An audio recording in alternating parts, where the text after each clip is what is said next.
Everyone talks about how to use the right hand in tennis, but the secret technique that pros aren't telling you is how to master the left hand to absolutely dominate the game. And today we're going to learn exactly how to do that with Coach Paul. All right, Alex, the first thing I'm going to have you do here is hit some balls side to side, and we're just going to see how you transition from the forehand to the backhand side. Okay.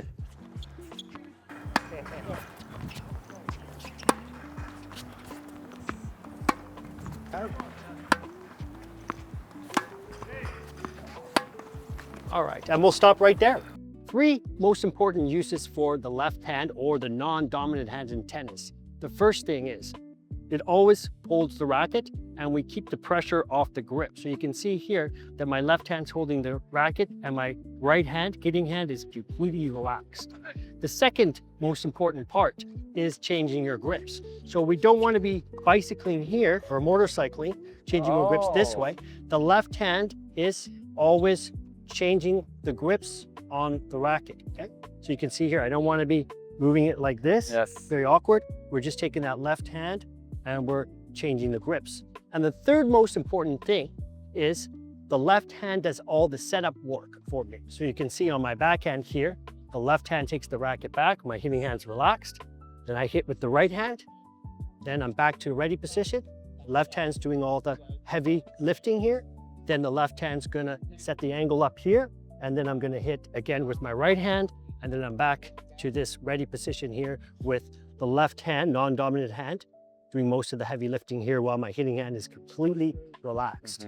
I can already tell based from just this first 30 seconds of talking, this is probably something a lot of you guys don't do, but will completely fix a lot of your consistency and contact problems. Absolutely. So should we see some shots back and forth with using the left hand? So how are we going to do that?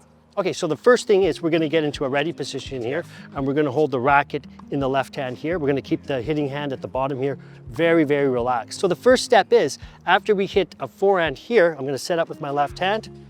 I hit, it's back to the left hand, my hitting hand's relaxed, and then I'm going to change the grip on my backhand here. I'm going to hit with the right hand here, and I'm going to go right away back to the left hand, keeping my right hand relaxed. And it's going to make you look more professional. So if you're not using the left hand, we say, or the non-dominant hand, we call that gorilla tennis. So you'll see at the beginning, if I don't use this hand, you know, I'm just kind of playing like this, and we call this gorilla tennis. So even if you're completely new to this game, and we start off with the left hand holding the throat and down here and transitioning every single time, you can see I'm looking much more like a professional player here than an amateur player, right? So the first step is we're going to have this proper ready position here. Yes. We're going to set up with this left hand. We're going to hit. We're going to go back to the left hand, and then on the backhand we're going to use the left hand to change the grip, and then set up with and then hit. Okay. This makes a lot of sense. I mean, before I was just changing directions doing this and I was missing the angle. Yeah. But with this, it's so much more precise. Exactly. All right. Should we give it a shot? Let's do it. All right. Yeah, good. Yes, excellent. Ah, it looks way better. Yeah. Fantastic. Okay. Good. And last one. Good. Excellent. Excellent. So I feel like I'm set so much earlier now. Yeah. I'm going to give you a simple exercise here, okay, to make sure that we are relaxing the hitting hand between shots here, okay? So I'm going to be fed a few balls here, and what I'm going to do is after my shots, I'm going to wipe the shorts, and then I'm going to put the racket back into my left hand here, okay? So I'm going to get a forehand. I'm setting up with my left hand. I hit, I wipe the shorts, I get a backhand. Yeah, I set up here, I hit, and this is going to make sure that you keep that hitting hand nice and relaxed between shots. All right? This makes a lot of sense. First of all, probably don't want to wear white shorts unless you change your grip often. Second of all, would you actually do this when you're playing? Sometimes if your hands are sweaty, would you do this or no? Not so much. You're always going to see that the hitting hand is super relaxed when you watch the professionals play, if you watch any professional match. So if you zoomed in, you're going to see sometimes they're even pumping their hands like this a little bit in between shots. Right. Just making sure that that hitting hand is nice and relaxed all the time. The number one cause of injury actually is gripping too tight. So we're taking a lot of the pressure off of that hitting hand and preventing injury. Right. Yep. This makes a lot of sense. I mean, pretty much we're not using this hand. This hand is power and this hand is control. Correct. Yes, absolutely. All right, so we see the wipe the shorts drill. Okay. We do things differently here. We don't sell courses and we don't hide great coaching behind paywalls because everything we teach on this channel stays completely free and that's never changing. If you want to help keep it that way, join our YouTube memberships where you'll get access to our private community, member perks, and you'll be directly supporting free education for people everywhere. Now back to the video. Keep that hand relaxed the last second. Yes. Fantastic. Yeah. I can feel, if the viewers can see at home, I have the intention of doing it, not perfectly executed, but I'm much more relaxed than before. Yes, correct. Yeah, relaxation is one of the biggest things here for hitting a good tennis ball. Also for power and explosiveness. Yes, yes. And for stamina. Yes. You know, for power, we want to be as loose as possible. And when we want to have control, we actually going to firm up. So if we're on a volley, which is more of a blocking shot, we want to be very firm. And if we want to generate any pace on the forehand side, we have to be a lot looser. Right. So does what you teach here apply to every shot in tennis? Yes, we definitely want to keep the hitting hand relaxed to the very last second. Right. Doesn't matter if it's a serve, volley, or a ground stroke. Every single shot, the left hand's doing the setup work for you and the right hand's doing the hitting for you. Okay. Now we're going to work on how we change the grips with the non-dominant hands here. So we're going to talk over here for a second, whether you're hitting a one-handed backhand or a two-handed backhand, we want to prepare with the edge pointed directly on the ground here for the two-handed backhand or for the one-handed backhand. And then I'm going to hit. And now ideally for a forehand, we're going to come over here, we're going to change the grips and we want to point the strings slightly downwards for the forehand side. So you can see the left hand's doing all the transition work for me. And over here, and in between it's keeping the hitting hand extremely relaxed. So we will want to see if you can get that right angle. So we see Aylex is using a one-handed backhand. So we want to get that edge to the ground, which we see is perfect right here.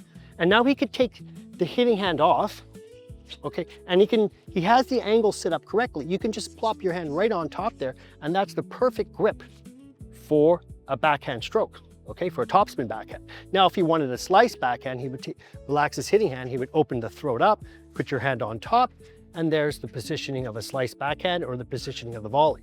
Now he's going to a neutral position, and now he's going to close the racket face with the non-hitting hand. He can actually even take this off, and we can just close the face. You can just put your hand right there on top, and now that's the perfect angle for a topspin forehand. Right. And now if he wanted a slice forehand, he would open the face slightly and he would just grab it that way.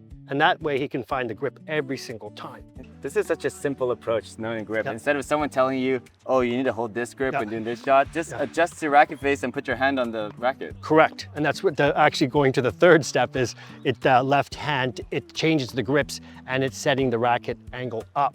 So right now we're working, you know, on our ground strokes. So we're going to be working on some basic top spin or some flat ground strokes right now. So we're going to set the angle up with the edge facing the ground for the backhand, and we're going to close the face for the forehand side. So let's see if Aylex can find that proper position and find that grip change. So find the angle and swing up. Angle.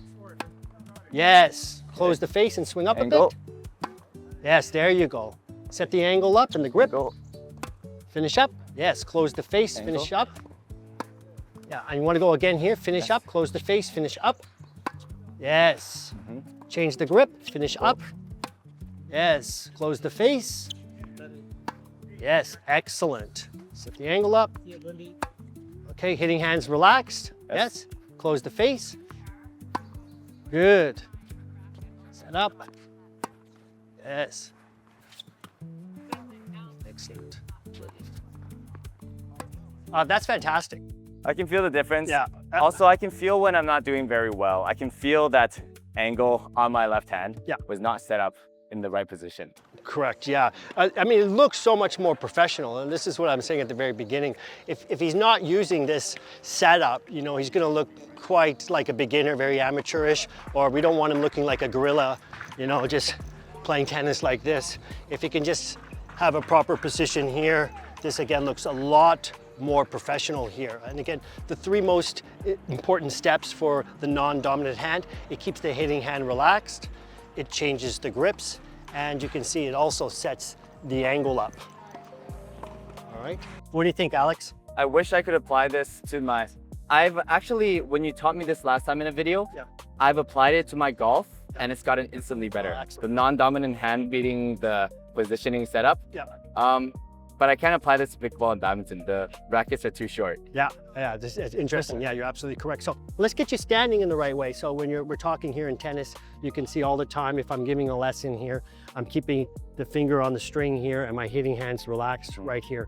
This looks a little bit more professional than standing like this. Yeah. All right. And another tip, if you watch any of the professional players, when the point's finished, you'll see right away that after the shots are done, they're going to walk to the changeover or just walk back to the baseline. They're always walking. You can see that their hitting hand is always relaxed here and all of the pressure is on their non-hitting hand. So that's absolutely game-changing advice, how to use your non-dominant hand that not enough people talk about. And just from my experience feeling of this is already, I know it's gonna make my tennis so much better. Yeah, so if you guys enjoy this video and wanna see more like this, make sure to like and subscribe and check out Paul and the West Vancouver Tennis Club in our link down below.